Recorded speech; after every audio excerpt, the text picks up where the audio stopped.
Bismillahirrahmanirrahim. Assalamualaikum warahmatullahi wabarakatuh. Alhamdulillah, senang rasanya kita bisa belajar kembali di mata kuliah audit internal. Untuk pertemuan kali ini, kita akan belajar bersama mengenai satuan kerja audit internal. Apa itu satuan kerja audit internal? Maka kita lihat dulu tujuan pembelajaran pada video pembelajaran ini.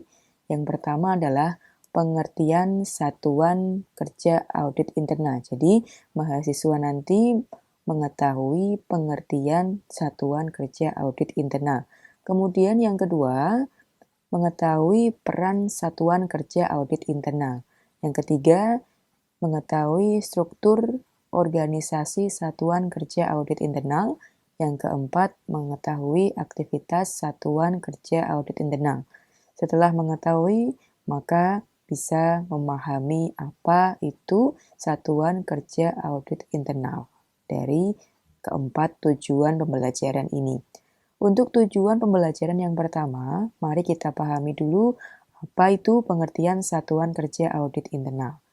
Satuan kerja audit internal nanti kita akan singkat menjadi SKAI, yaitu organisasi yang menaungi auditor-auditor internal yang bekerja di perusahaan.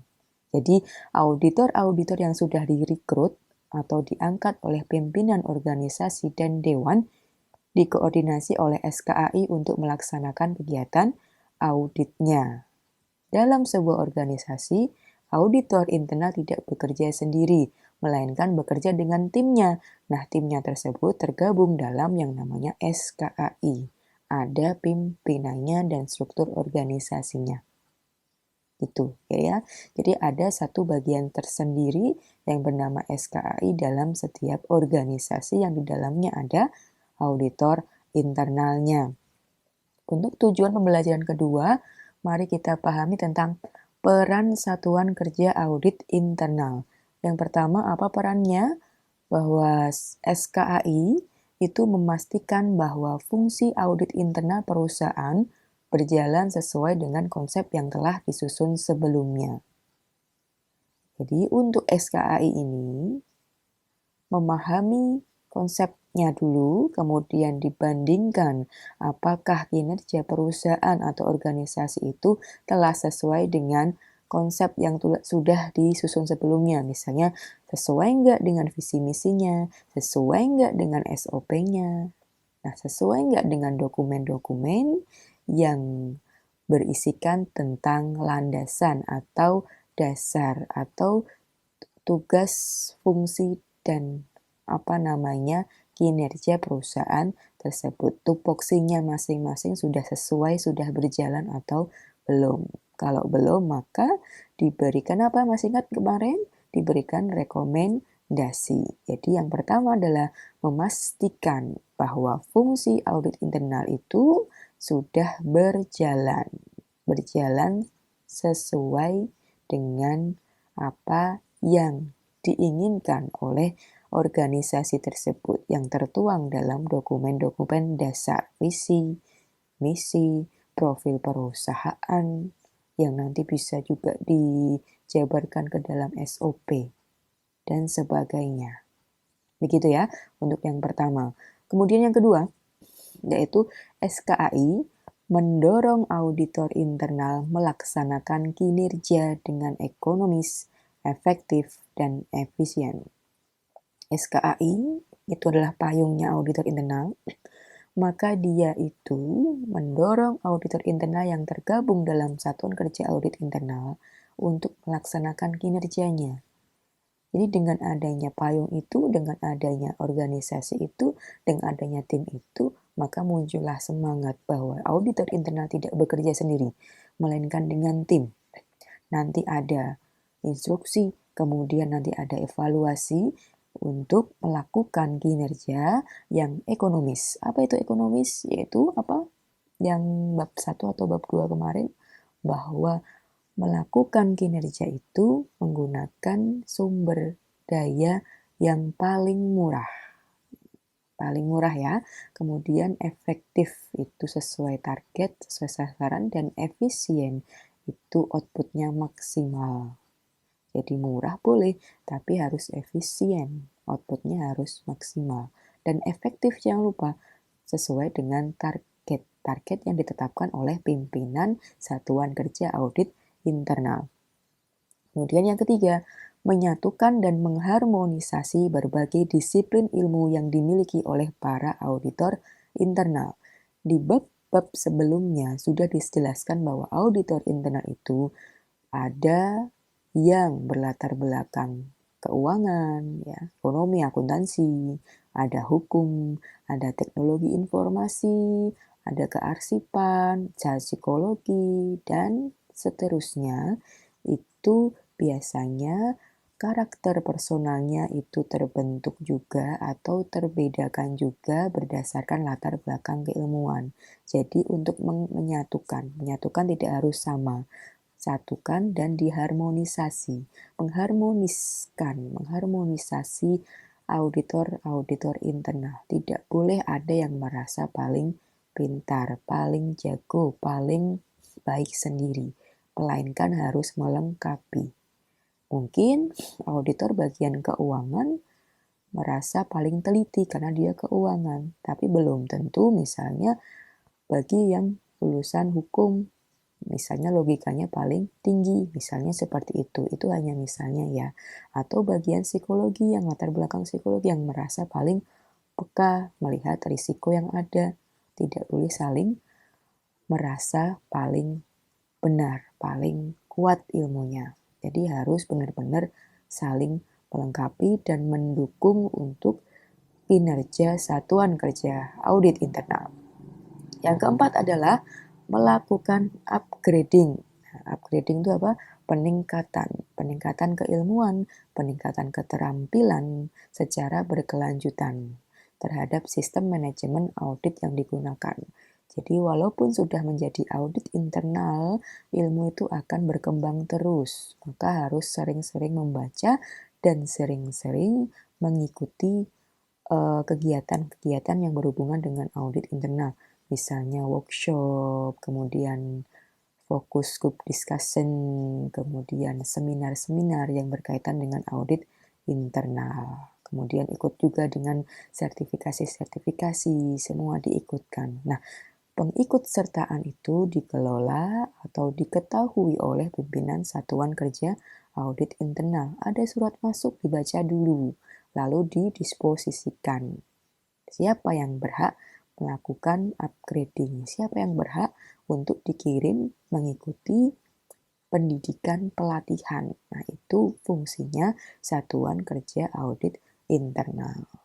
Itu ya.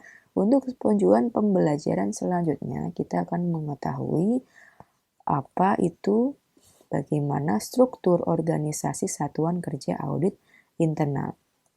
Jadi di sini kita lihat ada kepala, ada sekretaris, ada bendahara, kemudian ada auditor bagian A, B, C, D, E. Nah, di sini ini hanyalah contoh.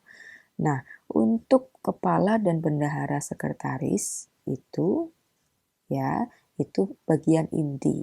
Itu ada di bagian SKAI. Namun untuk yang auditor bagian-bagian ini menyesuaikan dengan susunan atau menyesuaikan dengan bagian-bagian apa saja yang ada di organisasi tempat SKAI tersebut bernaung bekerja, tempat auditor internal tersebut bekerja. Ini saya contohkan bahwa di organisasi tersebut ada bagian personalia, maka ditempatkanlah auditor bagian personalia. Maksudnya bahwa auditor bagian personalia ini auditor yang khusus untuk mengaudit, memeriksa, mengawasi kinerja yang dilakukan oleh bagian personalia. Ada bagian produksi, ada bagian pemasaran, ada bagian keuangan, ada bagian administrasi. Itu ya, itu. Yuk kita kembali ke paling atas dulu, ada kepala SKAI. Jadi kepala SKAI ini merupakan orang yang bertanggung jawab penuh terhadap kegiatan yang dilakukan oleh tim SKAI. Jadi kepala SKAI ini bertanggung jawab langsung dan harus berkomunikasi dan berinteraksi secara langsung dengan Dewan. Nah, minimal ini kan 1 tahun sekali ya. Nah, paling sedikit 1 tahun sekali melaporkan kegiatannya kepada dewan, kepada siapa yang dulu merekrut auditor internal. Itu adalah kepala SKI. Bertanggung jawab secara keseluruhan. Kemudian yang kedua, ada sekretaris SKI. Sekretaris SKI ini merupakan posisi yang strategis dalam sebuah organisasi. Nah, di sini untuk mengetahui segala hal yang berkaitan dengan organisasi termasuk pada organisasi SKAI. Jadi, nanti pusat dokumentasi SKAI ada di sekretaris ini. Walaupun nanti boleh ada stafnya, boleh. Namun, sekretaris SKAI ini harus tahu dokumen apa saja yang keluar masuk dalam SKI tersebut. Merupakan yang istilahnya perpusnya ya, yang tahu dokumen-dokumen apa saja yang ada di SKI tersebut. Itu untuk sekretaris. Kemudian yang ketiga adalah bendahara SKI. Bendahara SKI ini maksudnya adalah untuk mengorganisasi uang yang ada, sumber daya, dana yang ada di dalam SKI. Dari mulai pengakuannya hingga pelaporan dananya. Nah, di sini jadi kan SKI itu juga perlu beroperasi, berkegiatan, dan kegiatan itu membutuhkan dana, maka perlu dikelola oleh bendahara SKI. Dikelola sendiri, punya anggaran sendiri. Jangan sampai nanti anggarannya masih nebeng di bagian yang lain. Nanti takutnya kalau masih nebeng dengan bagian yang lain, independensinya jadi berkurang. Jadi ketergantungannya di situ. Takutnya nanti kalau tidak sesuai, maka anggarannya tidak cair dari bagian tersebut. Maka perlu anggaran tersendiri. Itu ya. Itu untuk selanjutnya kita menuju ke auditor bagian-bagian di sini. Kalau auditor bagian personalia ini misalnya auditor tersebut setiap harinya karena bekerja tiap hari di situ, dia bisa saja mengawasi bidang personalia, misalnya dia nanti akan mengawasi bagian perekrutan, magang, analisis jabatan, pelatihan dan pendidikan, penggajian hingga pemberhentian karyawan. Semuanya diawasin, dilihat sistemnya sudah baik atau belum di organisasi tersebut, menemukan temuan atau tidak. Kalau menemukan temuan maka dibuatlah daftar temuan dan jangan lupa dibuat rekomendasi. Kemudian misalnya di auditor bagian produksi. Di auditor bagian produksi ini apa? Mengawasi segala kegiatan yang berhubungan dengan bagian produksi, dari mulai perencanaan hingga evaluasi produk. Jadi untuk bagian produksi ini sering-sering main ke gudang gitu ya. Ke gudang maksudnya hubungkan barang-barang produksi dengan proses produksinya. Bisa saja nanti bagian persediaan juga bisa. Yang ketiga, auditor bagian pemasaran. Nah, auditor bagian pemasaran ini, auditor tersebut mengawasi kegiatan pemasaran, misalnya menetapkan produk yang diinginkan oleh pasar. Dilihat bagaimana sih organisasi tersebut menetapkan produk yang diinginkan oleh pasar, sudah sesuai belum? Apakah tidak sesuai dengan pasar? Kalau tidak sesuai, ya ditulis temuannya, diberikan rekomendasi, diberikan saran. Harganya, apakah harga yang ditetapkan oleh bagian pemasaran terlalu tinggi? Maka diberikan solusinya, promosinya, teknik promosinya bagaimana, dan penempatan jalur distribusinya. Yang keempat, auditor bagian keuangan. Auditor bagian keuangan ini berfokus mengawasi dan memastikan bahwa pengelolaan dana perusahaan telah dilakukan secara ekonomis, efektif, dan efisien. Dan yang ketiga, auditor bagian administrasi. Ini untuk apa? Kegiatan manajemen, ya. Untuk melihat, mengawasi kegiatan manajemen administrasi. Misalnya dalam hal pengadministrasian seluruh kegiatan sudah komplit belum? Sudah lengkap belum? Acak-acakan enggak? Kemudian inventarisasi peralatan kantor, benar-benar sudah diinventarisasi belum? Menyediakan informasi yang dibutuhkan untuk kepentingan manajemen.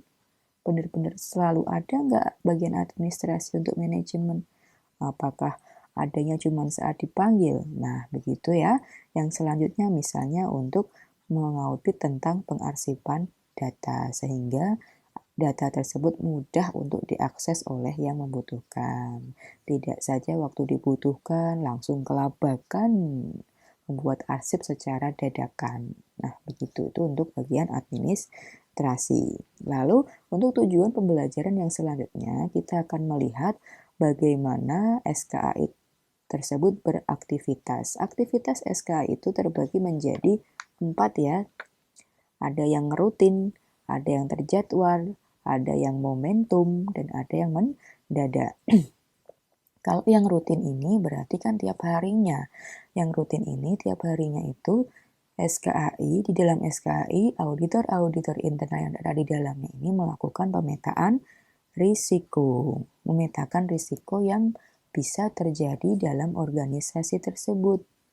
Risiko ini ada sebabnya dan juga ada akibatnya.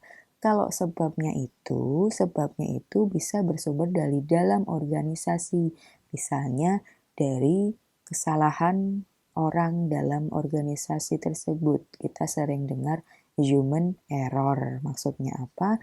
Di sini ada keterbatasan sumber manusia dalam merespon perkembangan teknologi informasi atau kesalahan manusianya itu. Nah, itu dalam organisasi. Kalau dari luar organisasi, risikonya itu bisa seperti bencana alam, kemudian perubahan kondisi ekonomi, sosial, dan politik. Itu adalah sebab dari dalam dan dari luar. Kalau risikonya berdasarkan akibat, itu nanti risikonya ada risiko sekarang dan risiko yang akan datang. Kalau sekarang itu yang dirasa saat ini, misalnya kebakaran perlengkapan. Ya saat ini aja perlengkapan itu dirasakannya. Kemudian kalau risiko yang akan datang itu menimbulkan kerugian di masa yang akan datang, misalnya kerusakan mesin. Saat ini mesin nggak dipakai, tapi untuk kedepannya mesin kan dipakai untuk kegiatan produksi. Produksi itu jadi akan terhambat, akan terkendala. Yang kedua, kegiatan rutin selanjutnya adalah pengawasan. Pengawasan ini dilakukan pada umumnya itu seluruh anggota Satuan Kerja Audit Internal seluruhnya. Tapi pada khususnya itu auditor bagian-bagian A, B, C, D, E yang tadi.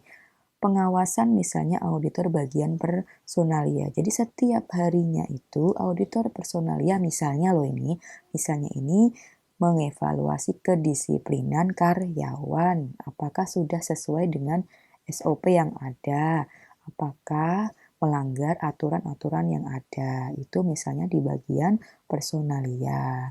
Kemudian yang kedua, misalnya auditor bagian produksi. Nah, di sini memastikan apakah proses dan hasil produksi itu sudah sesuai dengan prosedur yang ditentukan. Bisa saja nanti seorang auditor tersebut memastikan, membandingkan apakah proses itu sesuai dengan dokumen yang sudah disusun pada awal rapat kinerja, pada awal pembuatan SOP. Kemudian ada lagi auditor bagian pemasaran.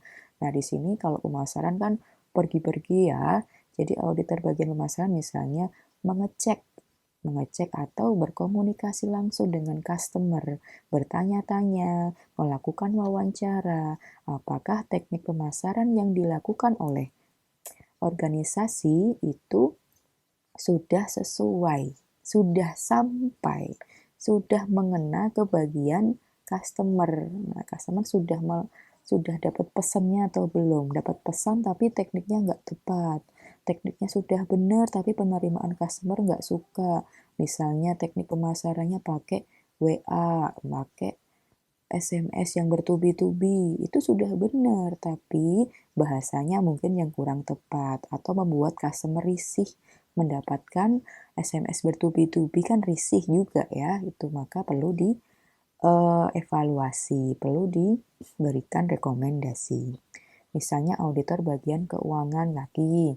Auditor bagian keuangan itu setiap harinya rutin meminta dokumen-dokumen keuangan, dicari apakah anggaran sama belanja sudah sesuai, kalau belum diberikan rekomendasi. Dan yang terakhir misalnya auditor bagian administrasi. Jadi kalau auditor bagian administrasi misalnya auditor itu jalan-jalan berkeliling performa barang-barang yang digunakan organisasi tersebut apakah masih layak atau belum. Nah, itu ya, melakukan pengawasan itu hanya misalnya. Yang ketiga, membuka layanan konsultasi. Jadi, untuk auditor internal yang ada di dalam SKI tersebut, ya standby di situ. Standby di dalam ruangan tersebut untuk menerima konsultasi. Setiap harinya dipastikan atau biasanya kalau ini SKI-nya sudah lancar kinerjanya dan banyak ya aluran konsultasinya akan banyak audit yang mondar-mandir di situ, terutama kalau waktunya auditor eksternal akan datang, itu biasanya konsultasi akan ramai. Konsultasi ke kantor SKAI, itu yang kegiatan rutin. Ada lagi kegiatan rutin misalnya di situ kegiatan pengawasan harian itu bagaimana caranya untuk mengawasi tidak perlu ke sana kemari, itu auditor internal di dalam SKAI itu meminta kepada bagian IT meminta akses CCTV. Jadi untuk memudahkan pengawasan yang ketat. Nah, agar kelihatan kira-kira di dalam CCTV itu kelihatan toh mana yang bekerja sungguhan, mana yang enggak. Ada transaksi apa dalam organisasi tersebut. Kemudian yang kedua, rutin membuka kotak saran baik offline maupun online. Kalau sekarang kan kotak saran biasanya online ya. Biasanya kalau kita sering jalan-jalan tuh ada truk atau ada mobil tertuliskan saran bisa disampaikan di nomor apa gitu kan. Kalau ada tidak kelakuan sopirnya tidak baik silahkan diadukan di nomor berapa. Atau sering juga terlihat di bagian kasir itu ada kotak saran online. Yang ketiga bisa juga memantau surat pembaca. Jadi SKI ini diharapkan juga berlangganan koran ya, berlangganan majalah atau koran yang di sana ada surat pembacanya. Bisa jadi customer-nya dari organisasi, dari perusahaan di mana SKI bekerja, itu menuliskan keluhan di dalam surat pembaca di sebuah koran harian. Nah, di situ bisa, itu fungsinya auditor internal itu membaca surat pembaca. Kemudian yang keempat misalnya membandingkan peraturan perusahaan dengan aturan yang terbaru. Jadi rutin-rutin membuka berita baik online maupun offline.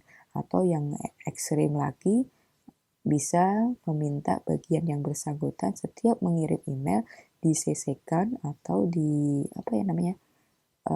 ditembuskan ke auditor bagiannya. Jadi untuk memudahkan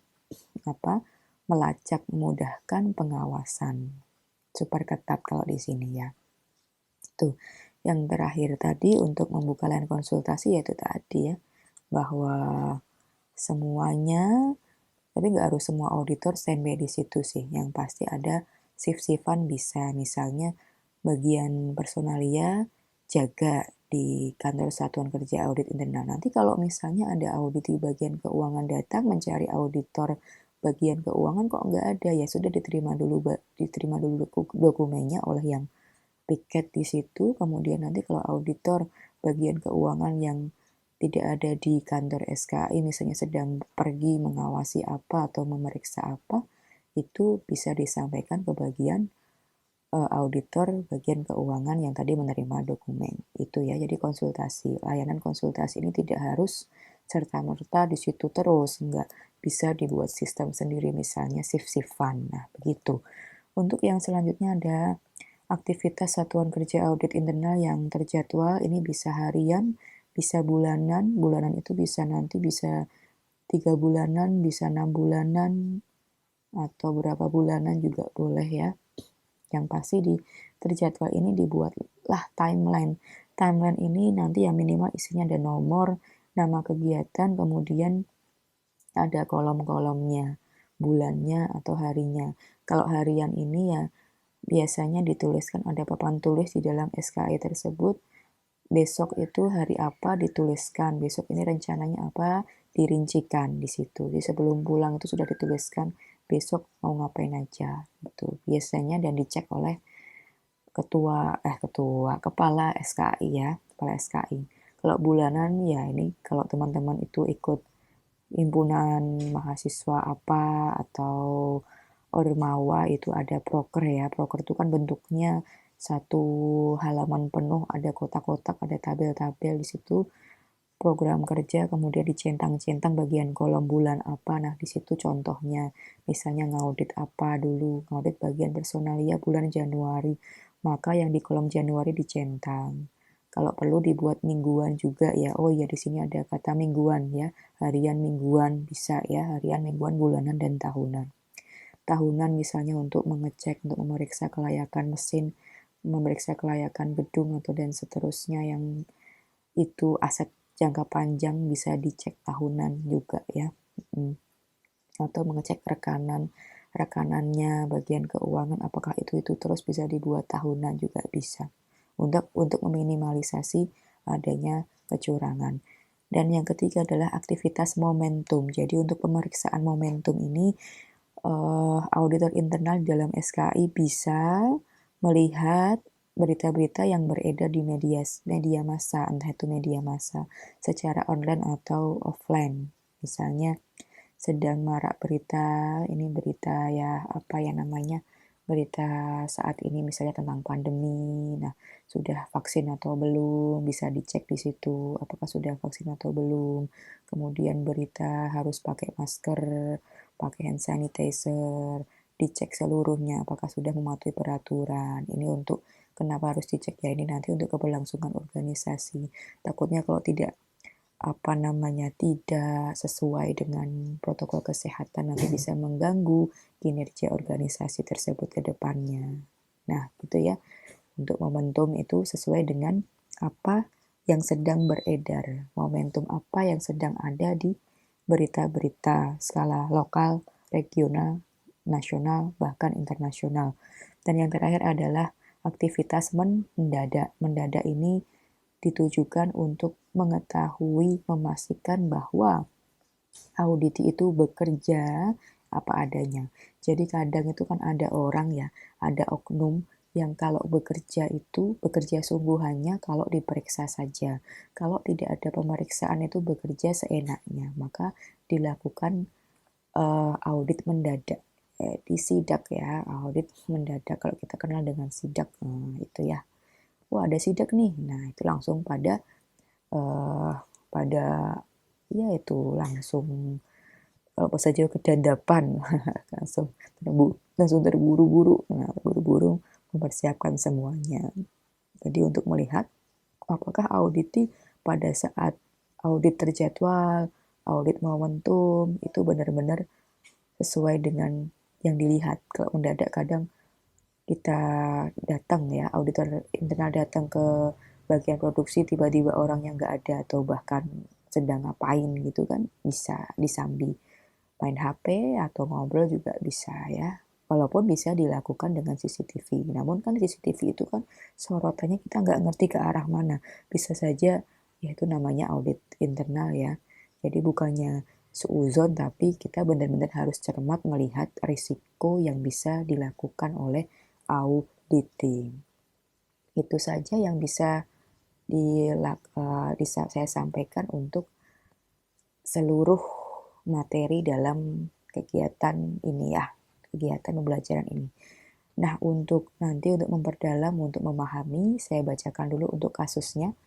Ini nanti bisa dikerjakan, diamati, dicermati.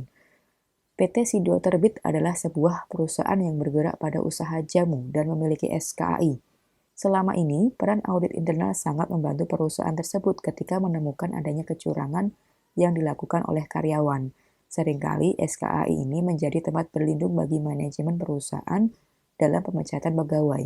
Pihak manajemen dalam melakukan pemecatan selalu mendasari rekomendasi dari audit internal, tetapi alasan tersebut tidak rasional karena kecurangan yang dilakukan pegawai tidak begitu material, misalnya Dalam bekerja selalu melakukan kesalahan dalam mengukur bobot jamu dalam kemasan. Nah, pertanyaannya silahkan dijawab.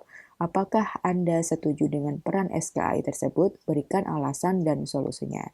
Silahkan jawabannya ditulis, silahkan ditulis, kemudian diunggah ke dalam drive penugasan.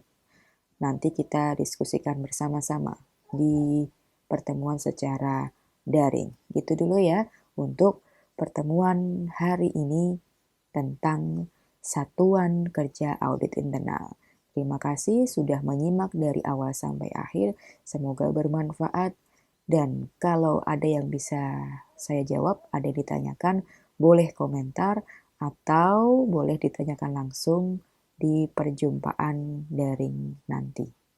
Wassalamualaikum warahmatullahi wabarakatuh.